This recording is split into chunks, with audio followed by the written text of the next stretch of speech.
bro, I'm so fat. It's really depressing. Okay, this is what really hit me. And I know better than this. I've been saying this to y'all. I've been saying this to me through saying it to y'all for the longest. That I don't need to be motivated by getting into being a certain, looking a certain way when I book a certain gig. I need to look a certain way in order to be a consideration for that gig in the first place. I need to be ready. You don't get cast as an action hero. This is, figuratively, hypothetically, because that ship it sells. But you don't get cast to be an action hero and then get in shape. That's a misconception. You might be cast for an action hero role and then get trained in different arenas of activity like stunt work, martial arts, fight scenery.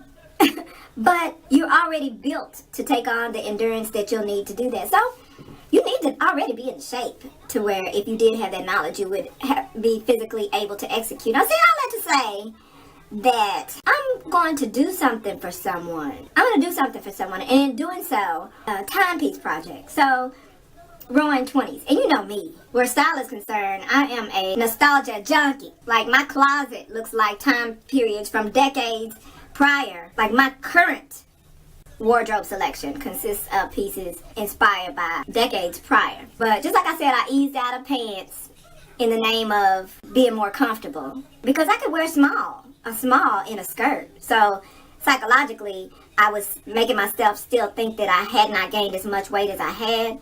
Even though my real self is tomboyish. I hate dresses. I don't hate them anymore, but like the ones I don't hate now are, casual sundresses that are really comfortable. Fuck it, let's just say I like dresses now. Okay. That's the tomboy self trying to come up and be like, I don't like no dresses. I don't fuck with no dresses.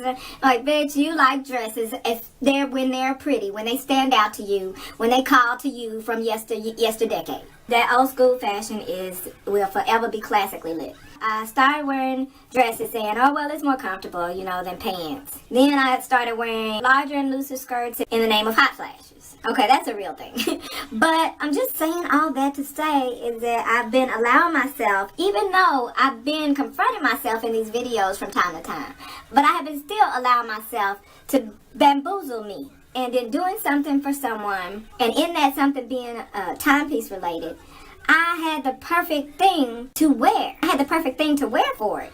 And not only did I have it to wear, it's something that I remember being really loose on me. It was loose on me before, And it's a small. It was loose. It was just a couple of years ago. So I was like, okay, well, I'll wear that. Because even if I have gained a little weight, it'll be fine because it was so loose before, right?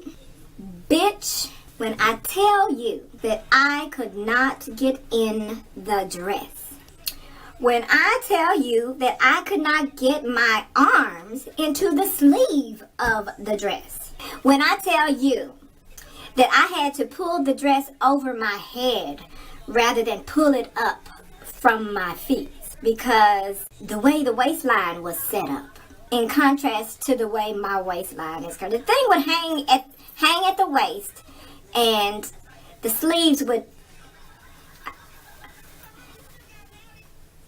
I wore it to a company party a lot of years ago. And you could see then that that was one of my favorite vintage dresses. When I tell you I cannot get into it.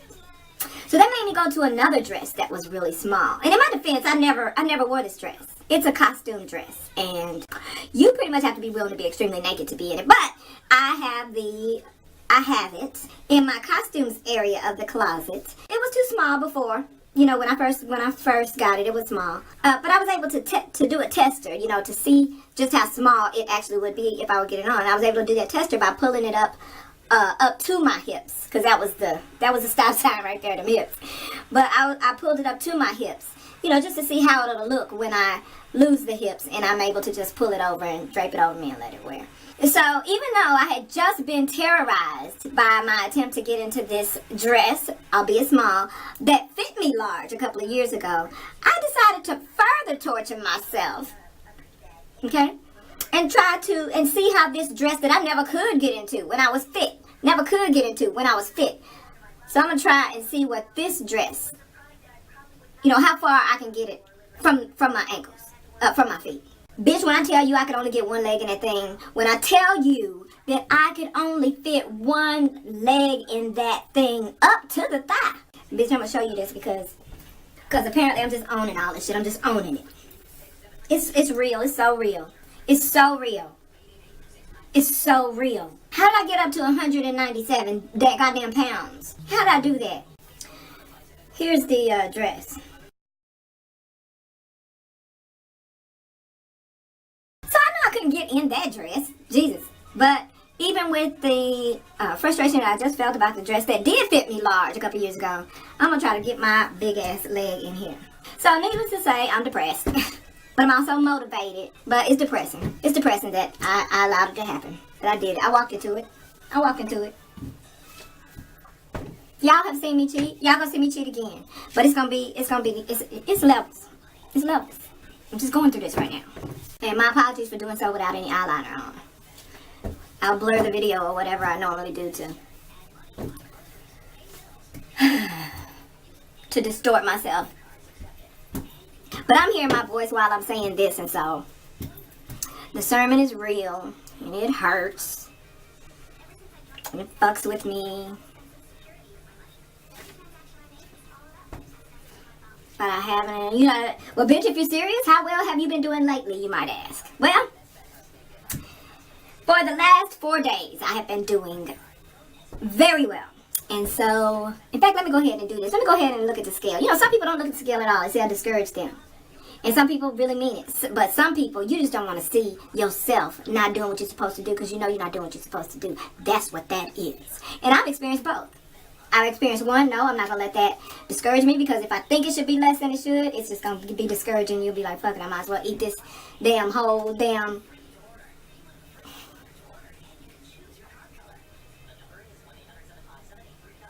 But then I've also been that person like, nope, I'm not messing with that because if I'm losing weight, and I am, because I'm doing what I'm supposed to be doing, then when I finally do confront that mug, I'll be elated, right? Because I'll be surprised because I've been losing weight every day, right?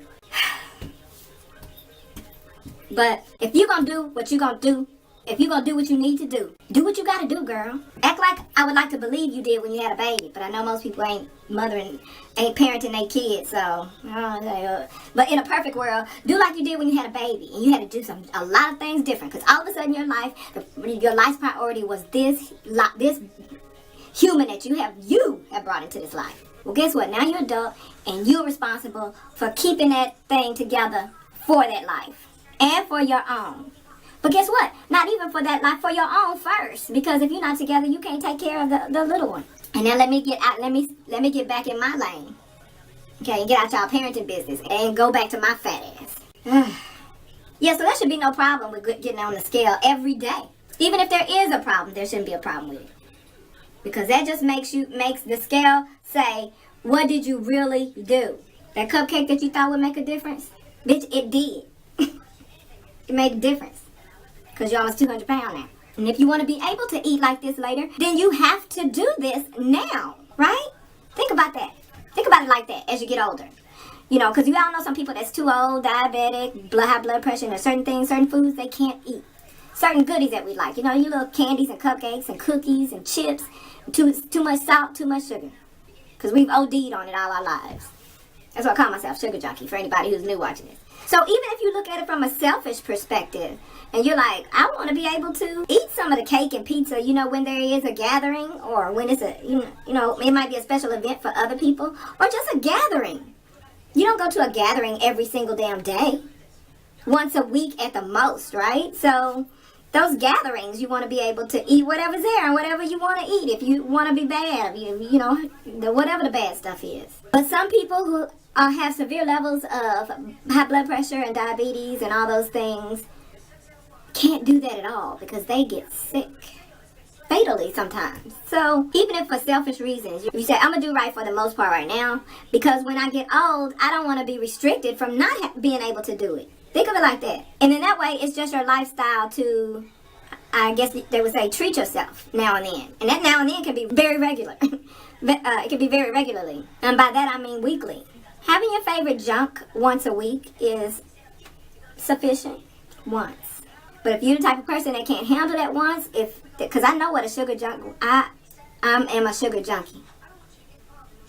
When a person is a junkie for something, one taste can send them all the way back to square one. So if you're that type of person, don't let that be your regular. Your regularly is going to have to be much farther in between. Maybe once a month. But that's still regular though.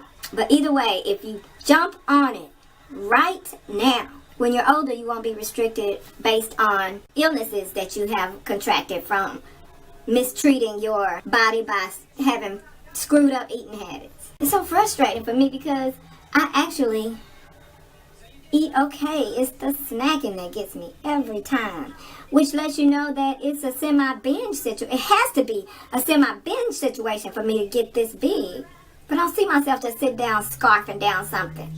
I mean, I've done it, but not daily. Shit. But I think a combination of not eating all day long, and then when I do eat, I'll eat 2 bites of my meal. And then when it's time to dessert, all bets are off. You know, no portion control. It's almost like you took 2 bites of the meal just so you could go straight to dessert. Girl, stop it. Stop it, self. Just stop it now.